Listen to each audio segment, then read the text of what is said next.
You're not here to deliver the most perfect thing, you're here to make change. What happens when your innermost thoughts are no longer yours alone? Extremely creepy. I'm freaked out. I'm really sorry. AI for good. The reaction in the room was electric. No, stop. This has really the potential to save lives. That's like a mic drop moment. Yes, look at that reaction. And the winner is...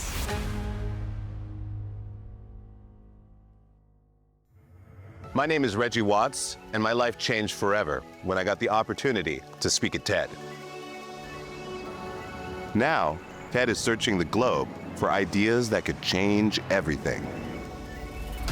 9 TEDx events around the world, giving a global voice to the unknown. 6 minutes that can inspire, motivate, and change their lives forever. But that's not all. Coached by an expert panel, one lucky speaker will be surprised with the opportunity of a lifetime.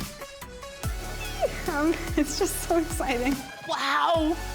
This is exactly the opportunity to reach out to millions of people. It's the biggest stage in the world. It's bigger than any dream. There were a bunch of people that were reading their scripts. Small batch lines. I think there's a lot of work to be done. No content notes. Can I start again?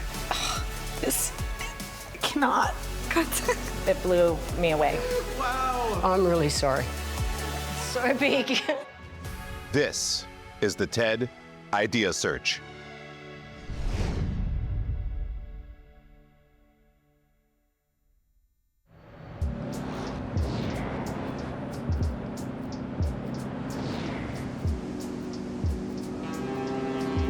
Sydney, Australia. The first stop on the TED Idea Search. We've scoured the 3 million square miles of the land down under to find our first group of game-changing ideas from amongst its 28 million inhabitants.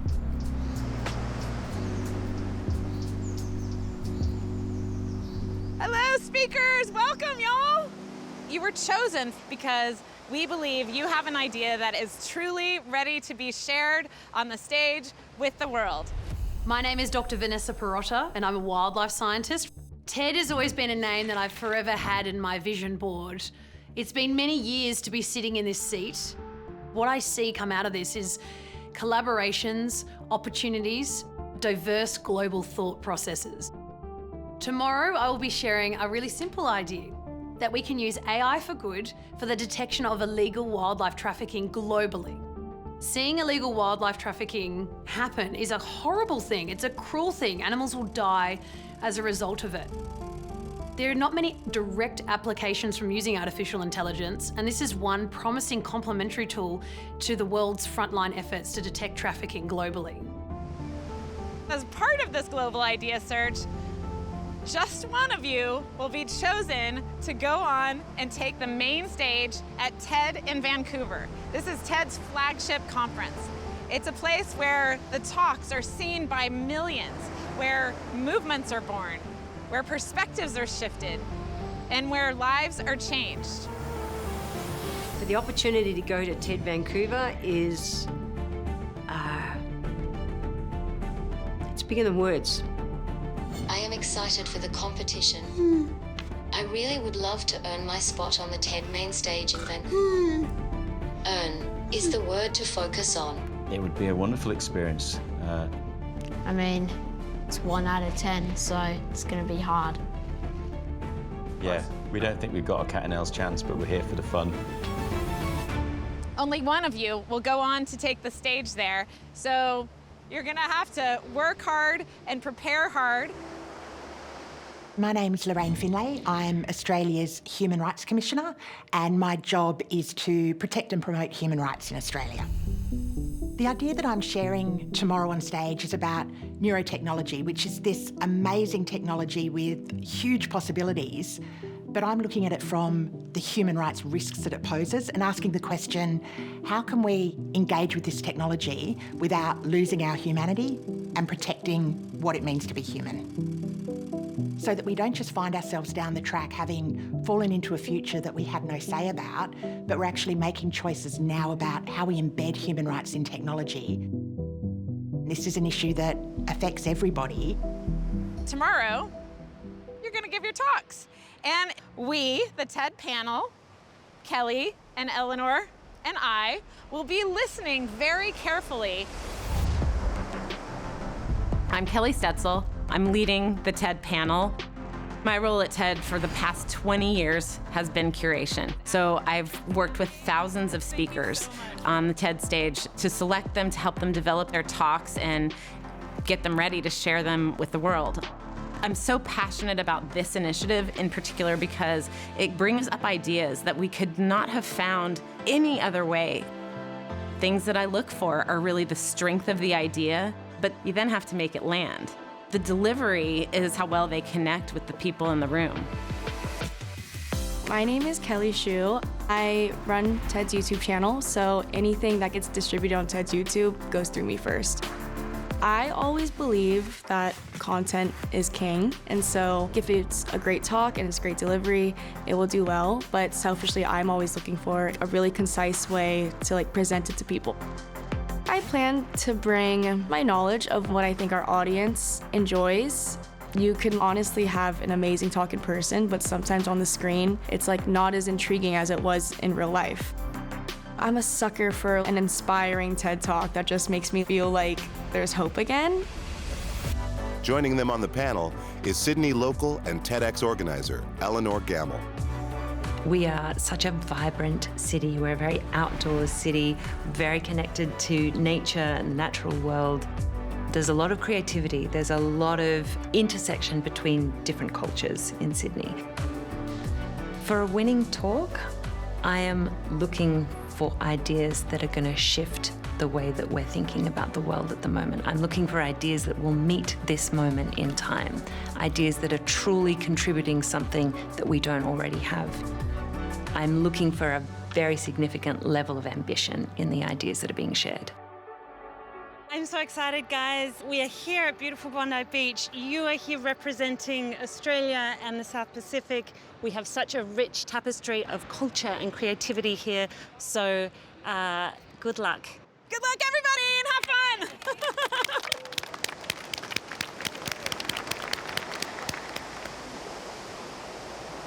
Stepping on to the TED main stage really is the opportunity of a lifetime. It has hosted some of the world's most influential visionaries, leaders, and architects of the future. We have a long way to go in front of us.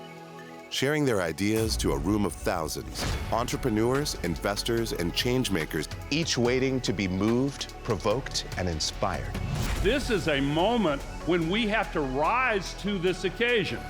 But the power of TED doesn't end when the lights go down, because the talk joins a global library of ideas watched by billions.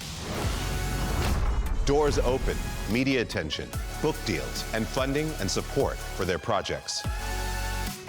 Standing on the TED main stage is more than delivering a talk. All I want to do is show joy and hope.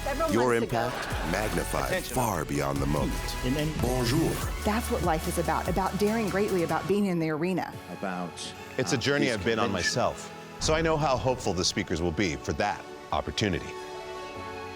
And with 24 hours until showtime, the speakers have the opportunity to get invaluable feedback from the panel to help them perfect their talks. It's okay today if you are not fully memorized, if you have any issues. It's okay. Today's rehearsal day. Wherever you are, it's okay. You'll be there tomorrow and we'll help you with what you need to work on. We'll share a little feedback if we have any, and then open it up to you guys to share feedback for each other. Definitely be aware of your time. It's important that you end on time. If you're at 7 minutes, that is definitely too long and we need to look at what to do. For those of us in the room, let's be the audience we would like to see, So when you're in your seat, let's make sure we are all really engaged, really listening to one another, really supportive of one another. It's pretty cool to see people just clap for this thing you just shared, this hard thing you did. So, okay, let's give it up for Dr. Vanessa! Rehearsals went surprisingly well. I was first, and look, I thought, might as well just go, let's just do it.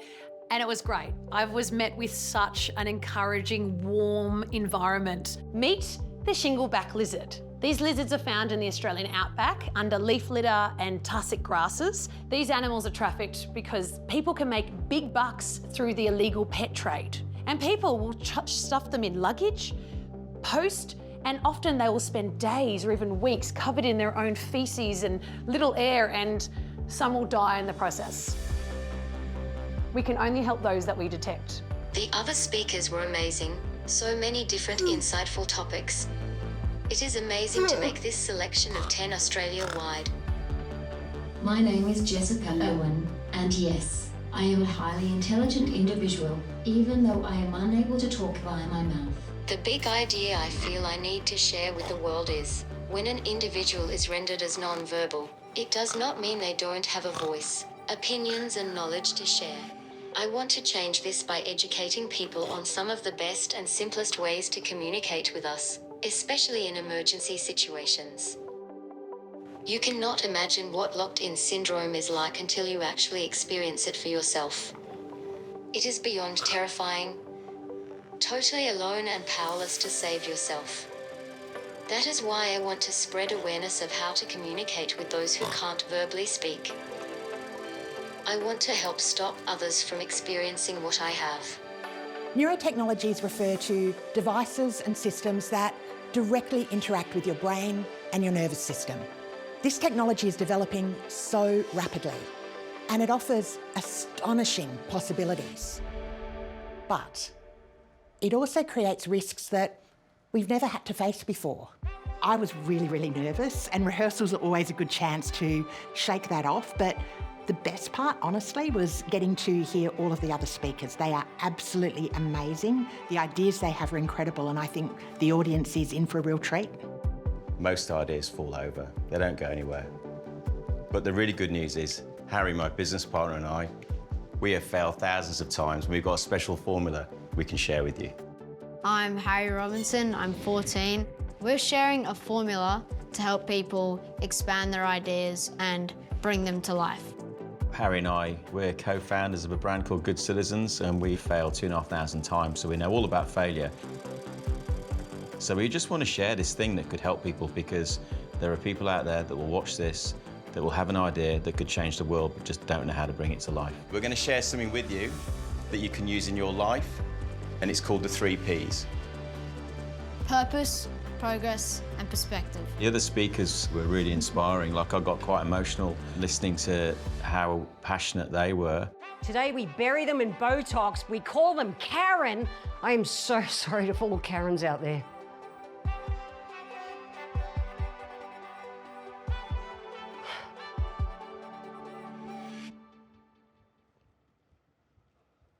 Oh, I'm really sorry. It's so big. Jen, just the passion she showed, and the fact that, you know, she forgot a few words, but it just didn't matter. Like, the content was so deep.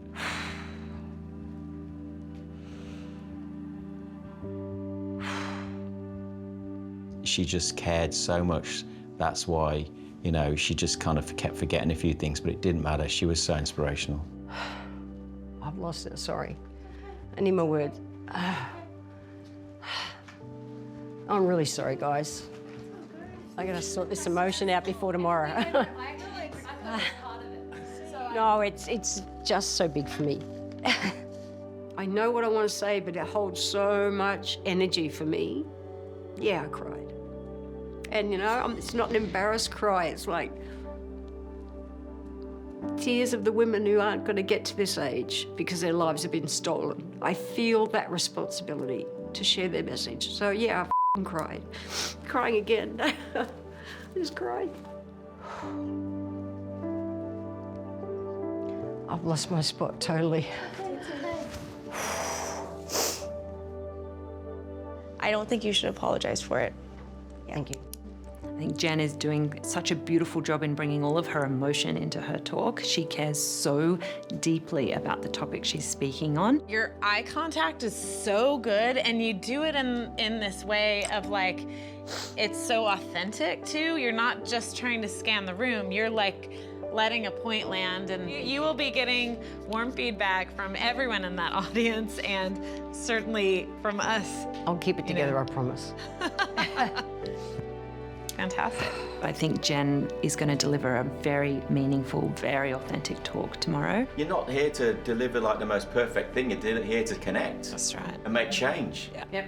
The team, all of the crew and the other speakers are so supportive. Everyone just wants everyone to really nail this. I really enjoyed the tone shift in the beginning because I wasn't prepared for it, but it was in like a good way. I was like, oh, Yeah. okay. Yeah, thank you. When somebody has a brain injury, the damage to their brain does not mean their entire brain should be disregarded. Jess is amazing. She put a lot of work into the talk in advance and then had to stop and get the audio right and everything. So it's prepared, and she does embody the words that are in the talk really so well. And so I imagine that will really build connection with the audience tomorrow. I wonder whether there might be moments you can just give yourself some more pace. We need laws that protect our neural data. We need laws that ban neuromarketing to stop our thoughts being manipulated. We need laws that will protect children, people with disability, and older people so that they're protected and not exploited. I have the biggest hope for Lorraine because I think overall her topic is just the biggest. Like, she's speaking about something that I don't think a lot of people know about, which is like the Neuralink, crazy data hacking brain stuff. And that is something that I feel like would do well on the Vancouver stage. I know it would do well on YouTube because it's just like a concept that is pretty wild. One question I had at the end was like, okay, so like what should I do? You know, like what can I do about this? Yeah, I was thinking I could put a one-liner right at the end with just a what you can do kind of thing. That would be cool. Yeah. Okay. There's a beautiful line where you say, the frontier of human rights right inside your mind.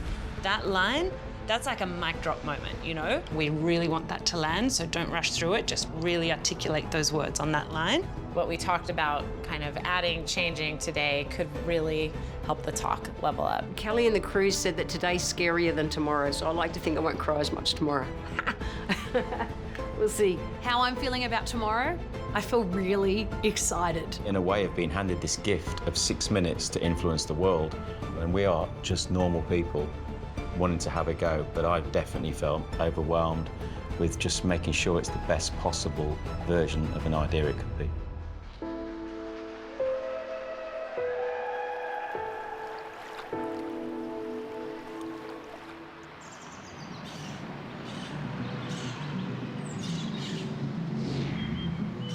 The sun has risen over the city of Sydney, and it's an early start for our speakers as they get familiar with standing on the red dot. So excited for you to give it to this room and have everybody just take it in. It's gonna be a good day. In just a few hours, the empty seats of the theater will be filled with people who are eager to hear the next big idea. Let's welcome to the stage our first rehearsal, Dr. V. I'm hoping that the audience will find a range of emotions when they listen to me deliver my talk. One of cheekiness and one of, oh my gosh, I didn't even know that existed. And is this a real problem? To one of hope. If I can reach even just 1% more of the population of women in the Western world, I can help more women, and that's ultimately what it is. I'm terrified that I'm going to forget what I meant to say, that I'm going to trip on the way onto stage, but nerves mean you actually care about what you're talking about. Fears. Yeah, how much snot will come out of my nose when I cry on stage. I feel comfortable speaking on stage because I have that many people staring at me when I go grocery shopping. At least on stage, I am able to talk to them at a normal speed. This is the top of the top. It's like Top Gun. and we've got to go out there and perform, and it's just the fear that you forget a line or your mind goes blank, but if it does, we'll make it work. You'll rescue your dad, won't you? I'll try. With tech rehearsals complete and the big moment just minutes away, the TED team steps in to help calm the nerves. Sometimes we start to feel a little anxious. So we're just gonna short circuit our body and our brain real quick. The first thing we're gonna do is a breathing exercise. We're going to breathe in as we raise our shoulders to our ears, big in through the nose. Oh, that's nice. Let's wake up our body now. Let's tap our body to wake it up. Start tap, tap, tap. Tap your leg all the way up your left leg. If you were to ask me to rank myself and the chances of going to Vancouver, ooh, back down here, girl. I would put myself a lot lower because the quality of speakers is amazing. 1, 2, 3, 4, 5, 6, 7, 8. Get balanced and hit that right foot. 1, 2, 3, 4, 5, 6, 7, 8. The idea of being able to, again, take an idea to all Australians, but potentially a global audience, that's huge. In, 2, 3, 4. Out, 2, 3, 4. Let's all have a great show. All I can do is my absolute best. May the best idea and presenter on the day win. 1, 2, 3. Idea Day All right.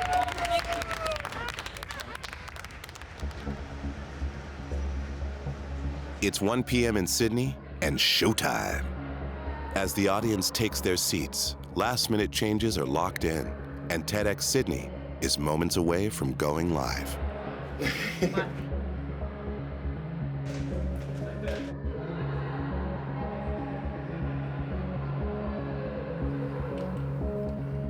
Please join me in welcoming to the stage Jennifer Jeffries.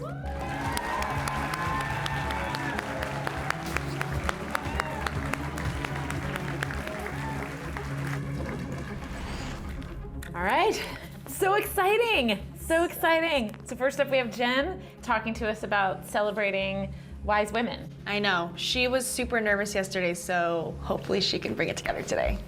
Imagine Italy with no nonnas. No yiyas in Greece piling food on your plate long after you're full. And no Aboriginal elders. Listen to that silence. It's deafening. Now imagine a Western world where that kind of matriarch energy is missing. Yeah. When I was 28, I sent my mum a card for her 50th birthday and it said, "Congratulations, you are officially a crone."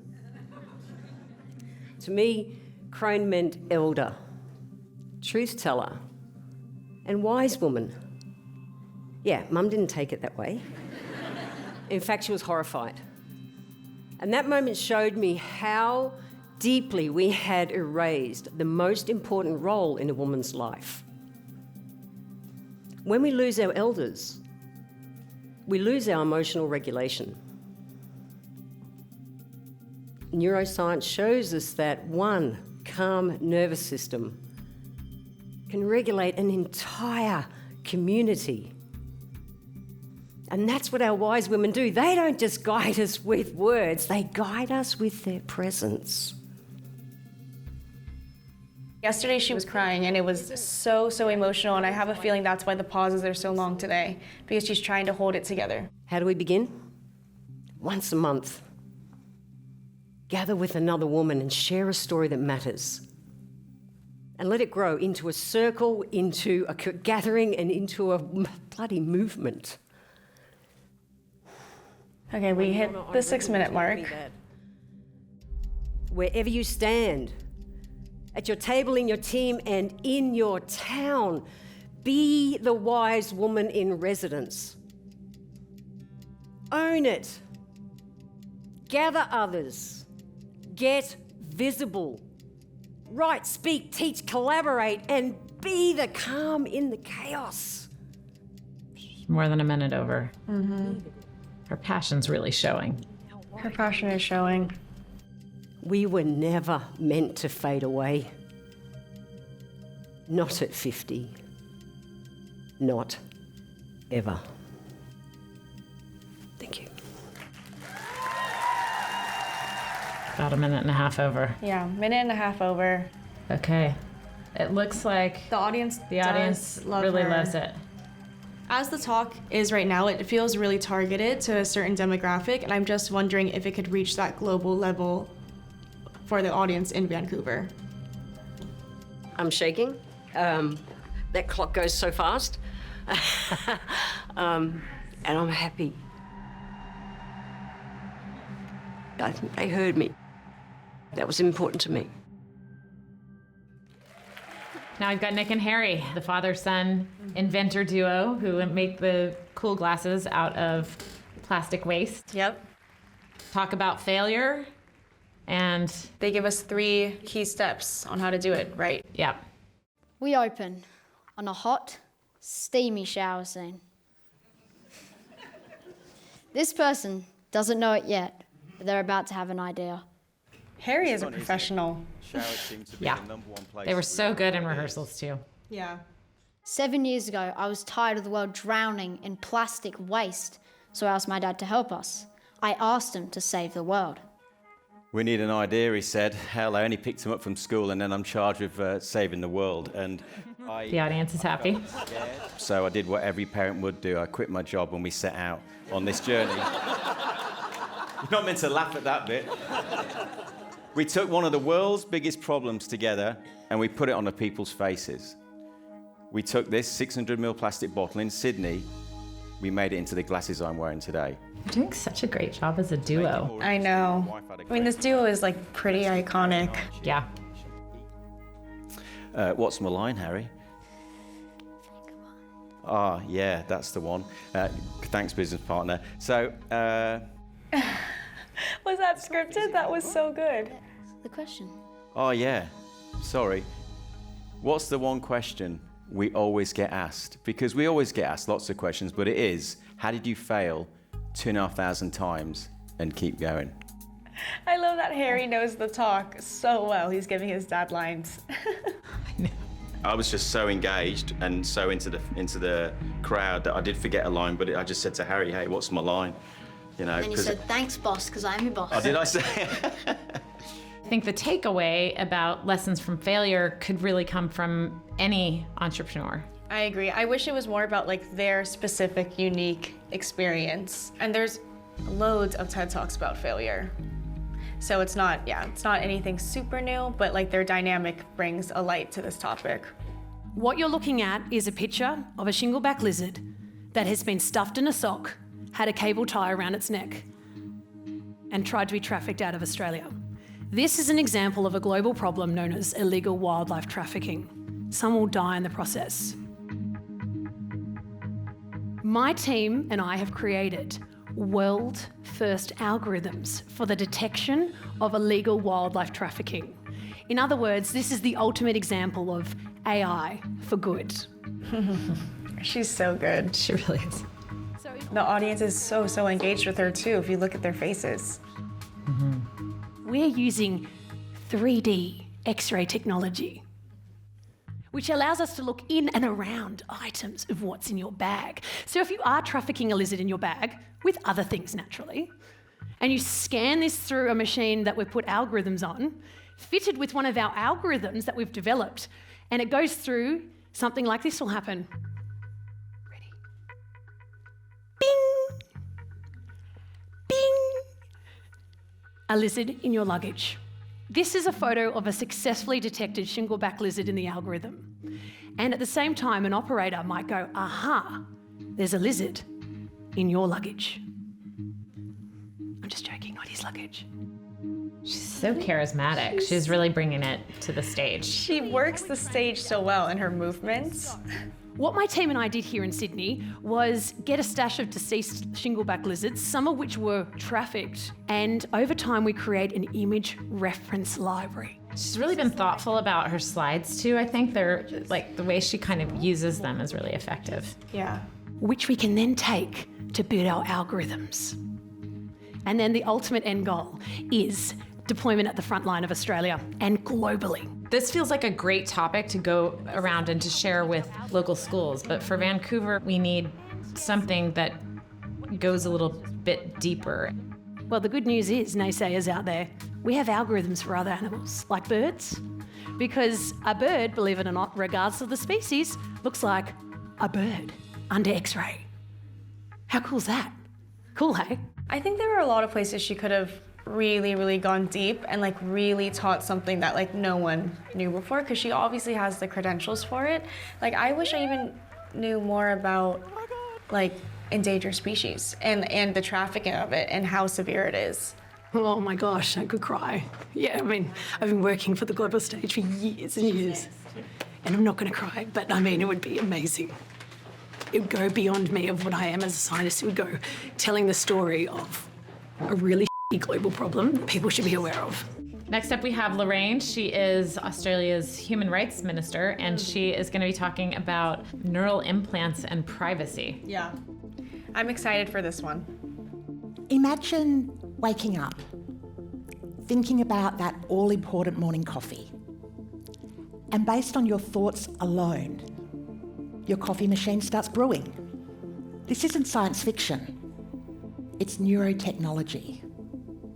Neurotechnologies are devices and systems that directly interact with your brain and your nervous system to measure, to monitor, and sometimes to influence its activity. This is such a wild topic that I think is going to be really prevalent. Yeah. This technology also creates risks that we've just never had to think about before. Because it means that the next frontier of human rights actually lies right inside your minds. Without freedom of thought, events like a TEDx Global Ideas Search simply couldn't exist. But neurotechnologies pose fundamental questions.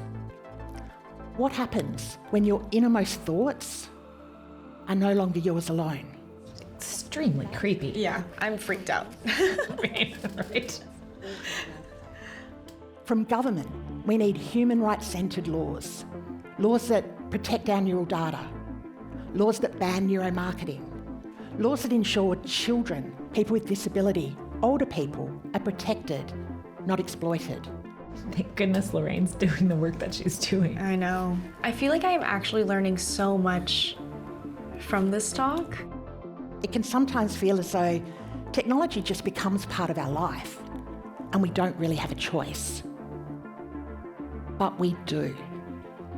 You can all make choices about how you use neurotechnology.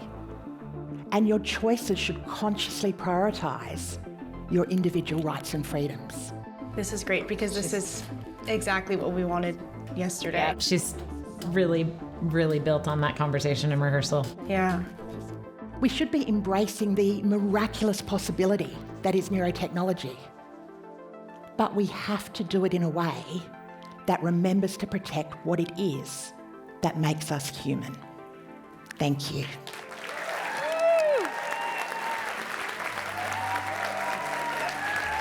That was probably the best I've seen so far. She's going to be a real contender in who wins from Sydney.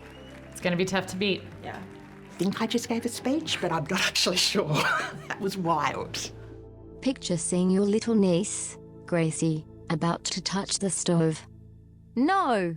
Stop! Well, I don't have the ability to say those words. My only hope is that I can manage to push her over. With love.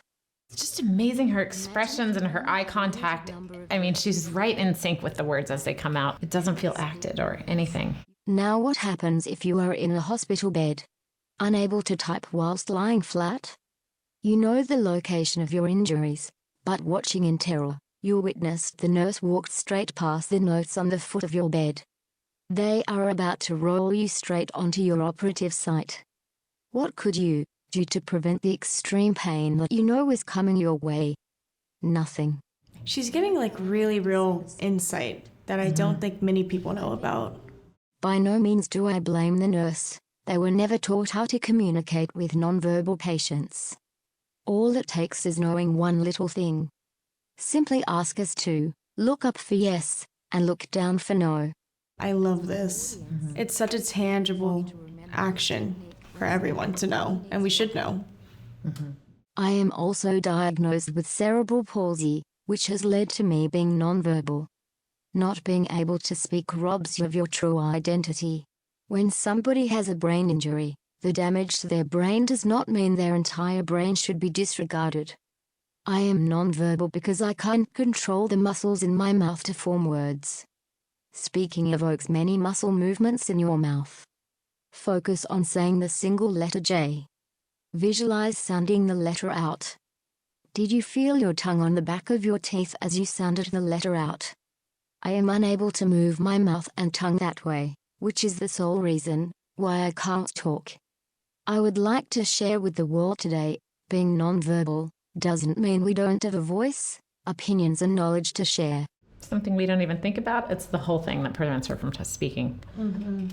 It is one thing to make buildings accessible, but it needs to take a step further and include knowing how to communicate with everyone. We are just like you.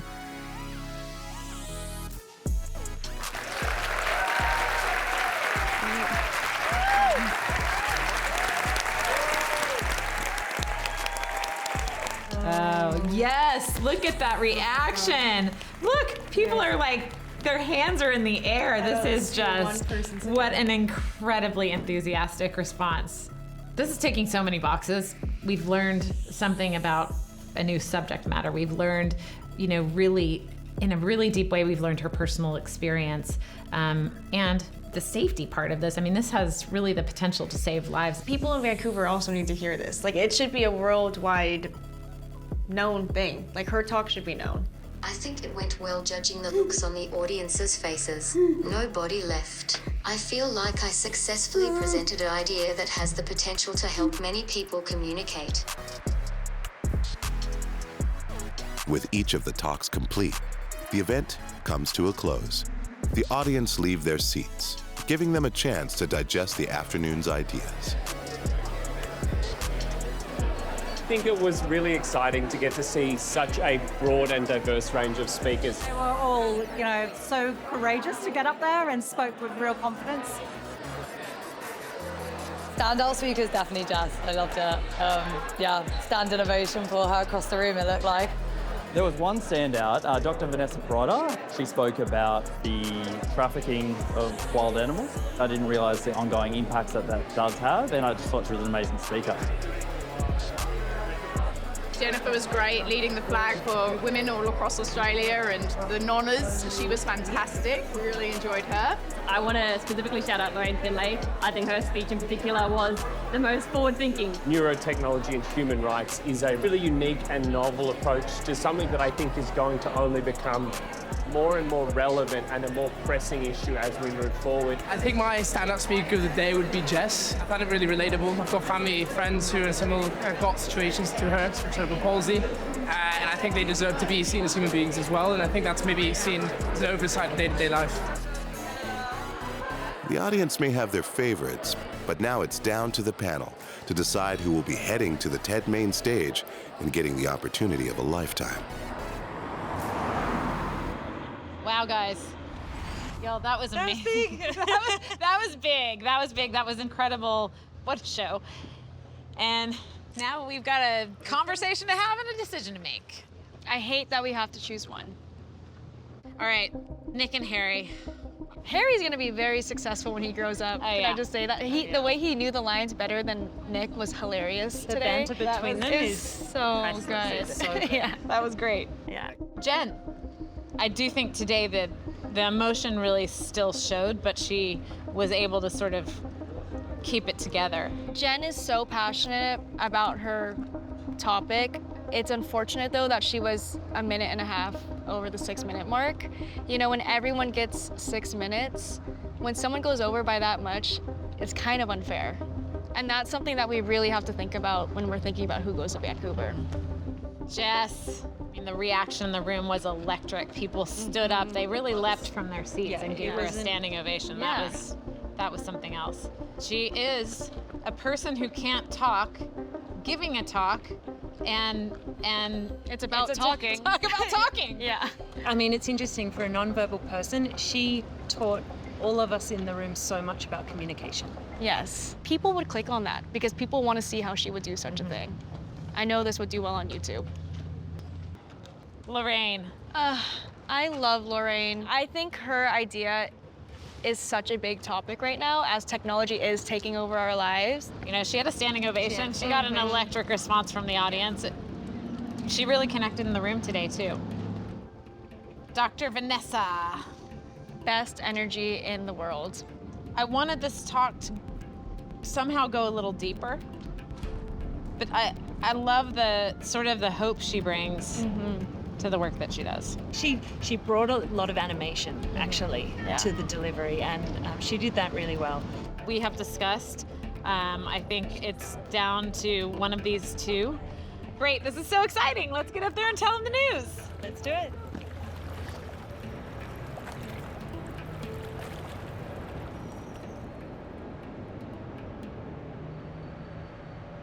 Speakers, y'all just did a thing. I mean, you really did. Congratulations to each one of you. Great. We met in person for the first time yesterday. You all gave each other feedback on your talks. You supported one another. Pretty much everybody had some things to work on overnight, and everybody did. Everyone went home, worked so hard, showed up today, and absolutely delivered. That audience was like, yeah, I mean, they were engaged and sort of in conversation with you, and it was just remarkable to see.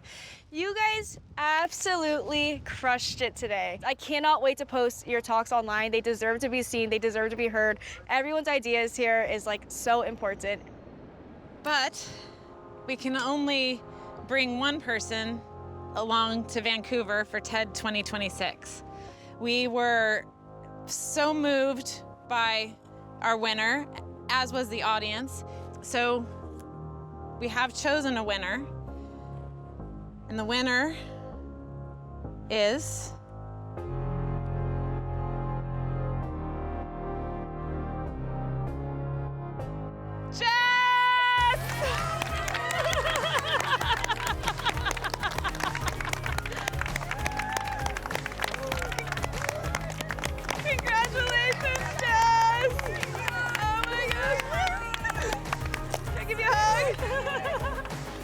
Jess was a clear standout for me today.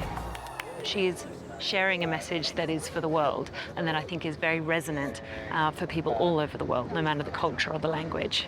We are going to Vancouver. Oh my goodness. I am speechless for once in my life. This talk will benefit so many people around the world. Her talk left us wanting more, so I'm really excited to see what else she can bring to Vancouver and what else she could put into a new version of the talk. I truly learned something that I should be doing in everyday life, you know? And I think that's so important to be spreading to everyone. To celebrate the win, I will probably scream some more. Pinch my to check I am not dreaming, and I just cannot wait to see where this journey will take us. Ideas change everything! With Jess winning the opportunity of a lifetime, earning her place on the TED main stage, and a chance to have her voice heard by millions, our time in Sydney comes to a close. But the TED Idea Search continues.